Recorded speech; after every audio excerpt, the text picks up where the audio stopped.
Hi there, I am Dion Opperman. Welcome to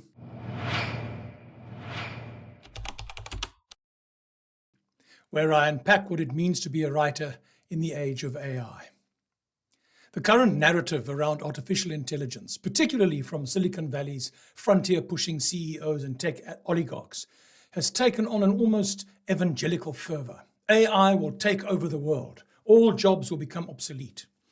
These declarations are stoking a fire of fear about AI that deserves close examination.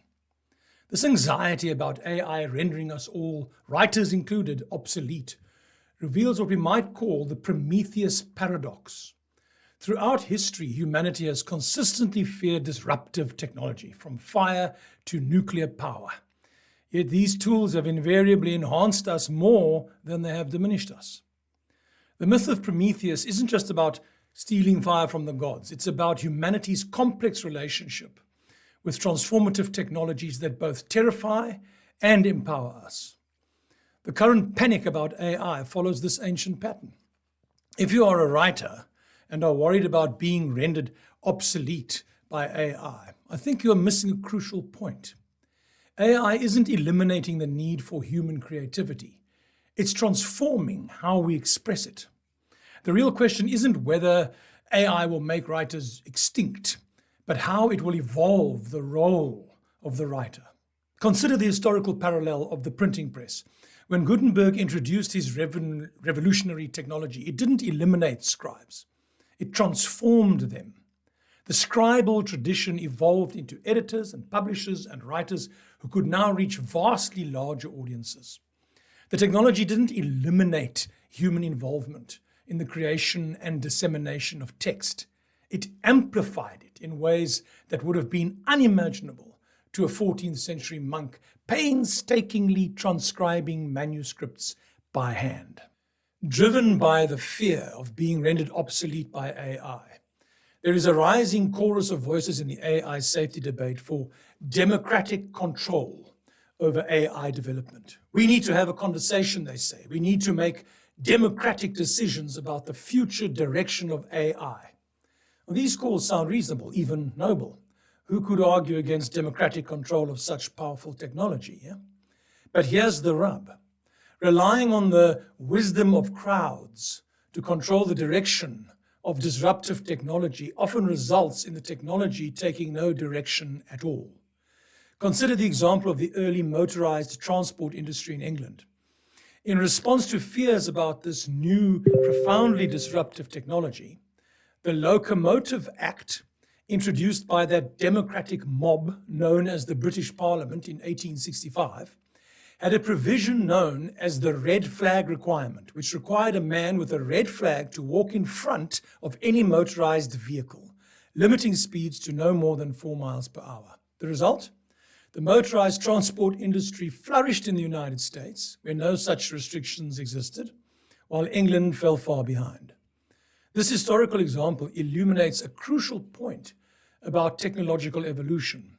There's a fine line between regulation and strangulation.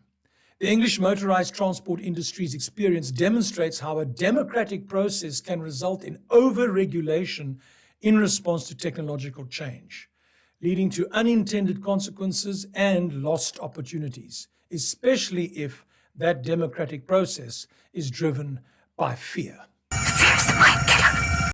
Personally, as a writer, instead of viewing AI as a competitor that might replace me, I regard it as a collaborator that enhances rather than diminishes my creativity.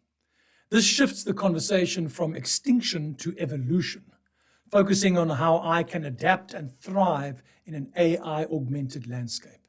It's not about replacement, it's about symbiosis. Think about it this way. Every major technological advance in writing, from the invention of paper to the word processor, has changed how writers work. Yet none of these advances made writers extinct. Instead, each new technology expanded the possibilities of what writers could achieve. AI represents the latest iteration of this pattern with one key difference: its capacity for interaction.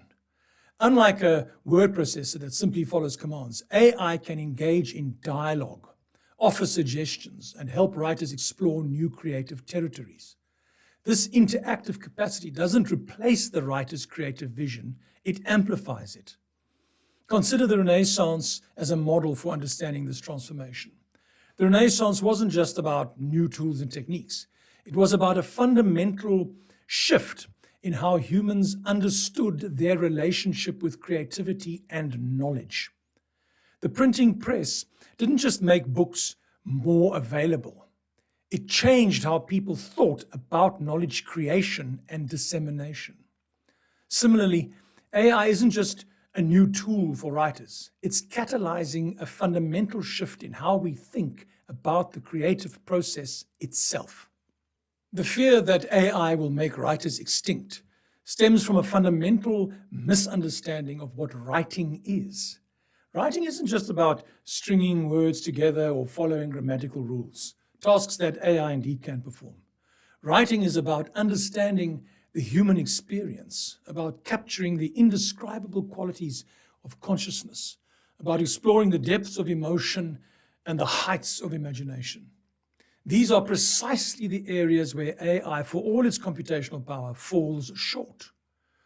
What we're really witnessing isn't the extinction of writers, but their evolution. Just as the Renaissance transformed the role of artists and scholars, AI is transforming the role of writers. This transformation doesn't mean extinction, it means adaptation and growth. The challenge before us isn't to resist this evolution or to surrender to it blindly, but to shape it thoughtfully. Writers who understand both the capabilities and limitations of AI, who can harness its power while maintaining their unique creative vision, who understand that AI isn't their replacement but an unprecedented opportunity for amplification of the self, who understand how to create a meaningful synthesis between human creativity and artificial intelligence, will be the ones who thrive in this new landscape, evolved, enhanced, and more capable than ever of exploring the depths of human experience and imagination. Thank you for joining me on this journey.